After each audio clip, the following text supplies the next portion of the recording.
په اوسنۍ ټولنه کې داسې څوک نسي موندلی چې ووایي چې زه هوښیار نه یم یا د عقل دعوه هر څوک کوي او ځینې بیا ډېر بختور هم وي.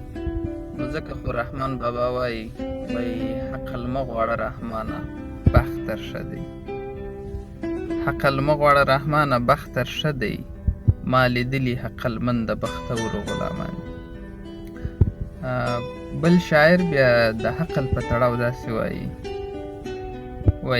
د خپل عقل پرېکړه ستا لاس ته ټمبه سي، د خپل عقل پرېکړه ستا لاس ته ټمبه سي او لاس چې مات سي غاړې ته دې رسي. او هره وکړه هره پرېکړه په هوښ کېږي، هره وکړه هره پرېکړه په هوښ کېږي، که پرې خوښ او که شکوه د خپله زړه سي. او نور به څه وایم حلمه هر سړی په پیو غټ دی، نور به څه وایم حلمه هر سړی په پیو غټ دی، که خطا او که پر ځای وي د نوابي ورته کیسه سي.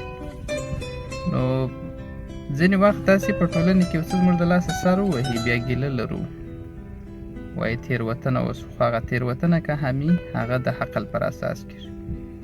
نو ځکه خو څه چې کرې هغه به ریبې.